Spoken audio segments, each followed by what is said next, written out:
open chords. You're stuck with them. You want to move on. You want to start doing new stuff. You want to start improvising. You want to start making your own things. But you're stuck to what you know. You're stuck to what you muscle memoried yourself into being able to play all the time. How do you change it? I had a student recently ask me that. You know who you are. You're cool. He was wondering where, after playing these notes, you can put on the capo, you know your shapes, you know your G shape, you know your D shape, you know your C shape, you know your F shape, whatever. How do you take that and apply it to the rest of this thing? You paid for the whole guitar, you might as well learn how to use it all. How do you put it all on this other stuff?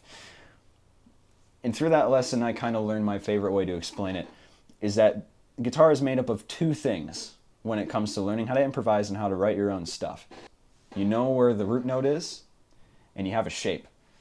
So all you need to know really is the shape of the thing you're playing, whether it's the chord, the scale, those are the two main things, and where the root note is of that chord or the scale you're playing off of. Once you do that, you're golden. You know everything you need to know. And that sounds like not enough. It sounds like it's just too simple.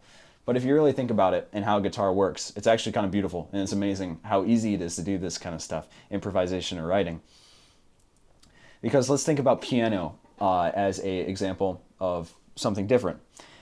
When you want to learn how to play the major scale on the piano, if you want to learn it for all 12 keys, you have to learn 12 different ways to play the major scale, because you're not going to be hitting the same notes every time. So it's the pattern's gonna be different every time you try and learn that major scale.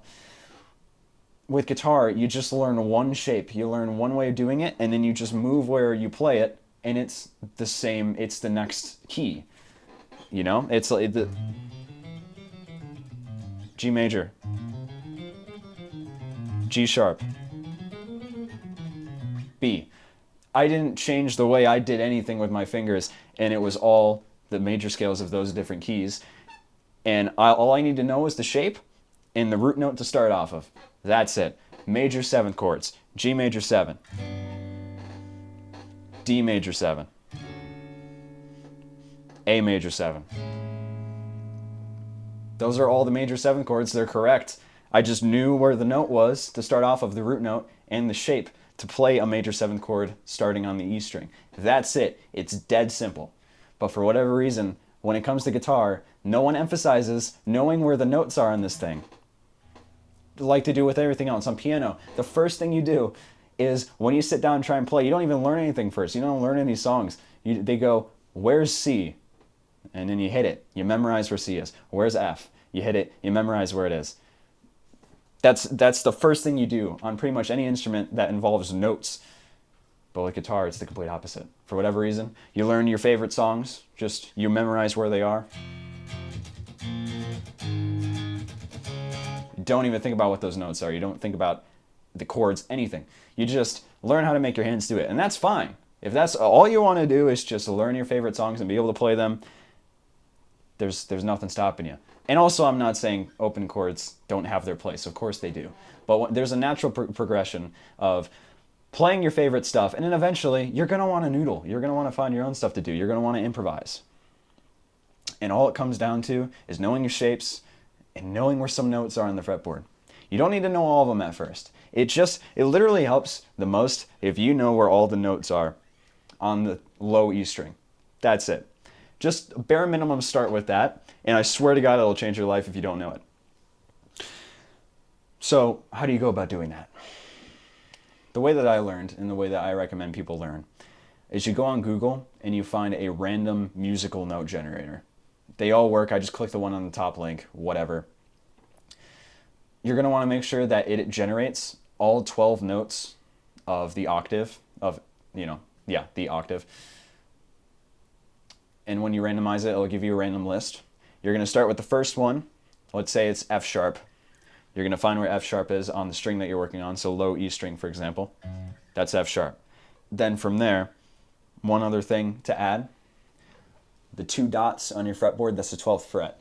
That's where the octave ends and starts again. I mean, the 12th fret itself is E. Up here, F sharp, same as here. It just repeats. Depending on how many frets you have on your guitar, it could be 24, it could be 22, 21. I'm not entirely sure which one this is, but it's not 24. So some notes, like D, if you slide up to try and hit that same note, it's not going to be there. That's fine. You'll find out which ones they are by practicing this. But anyways, what you're going to want to do is you're going to want to have that list. You're going to go in order. So let's say it's F sharp. You're going to hit F sharp down here. Then you're going to slide up and hit F sharp again in the spot that's past the 12th fret.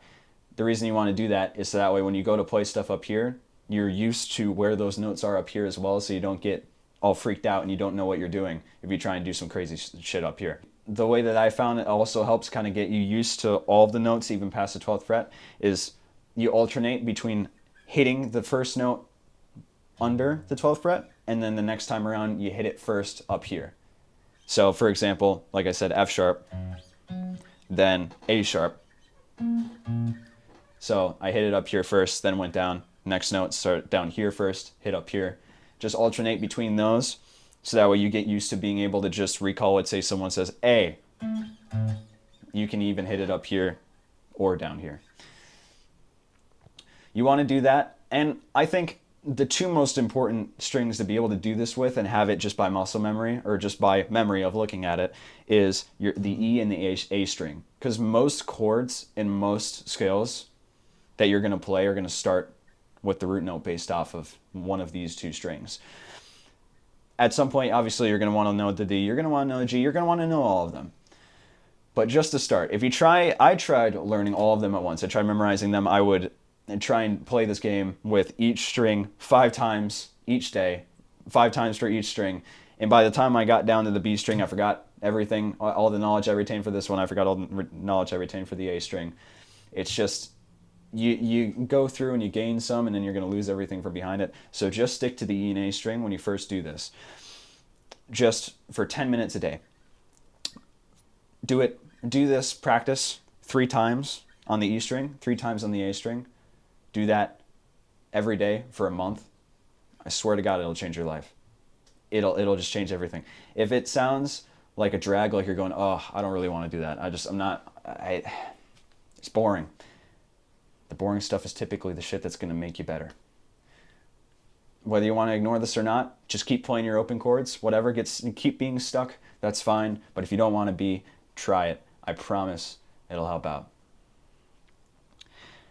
And that's also another thing, is make it a small amount. And it might sound like doing that 3 times on only 2 strings a day, that's not a lot. That's going to take you maybe 10 minutes. But the thing is, you don't want to do this once a week. You want to do this every day. Consistency is how you're going to keep things in your head. It's how you're going to remember things, how things are going to get easier. You're going to get better at stuff the more consistently you do it. And consistency comes down to being able to do it a lot. So really just how easy can you make it every day to do it? If you can't practice for an hour a day and you can't stay consistent at it, then make it 20 minutes a day. If you can't do 20 minutes a day and you can't stay consistent, make your practice 5 minutes a day. If you can't do 5 minutes a day, 1 minute a day. Just 1 minute. Whatever's going to make you be able to do it every single day for a month, I swear to God, this will change your life. And then by the time you get done with that for a whole 30 days, you will have these 2 memorized, guaranteed. From there, start working on the D and the G string. Just repeat that again. And, come back and try this a couple times just to test yourself, make sure you're still retaining that knowledge. And then high E, low E, they're the same, so that's pretty easy. You're pretty much going to be memorizing this string and this string at the same time because they're the same notes. If you have any questions or if you're confused with anything, if there's anything else that I haven't talked about that you want any help with, I got lessons. Email me. See ya.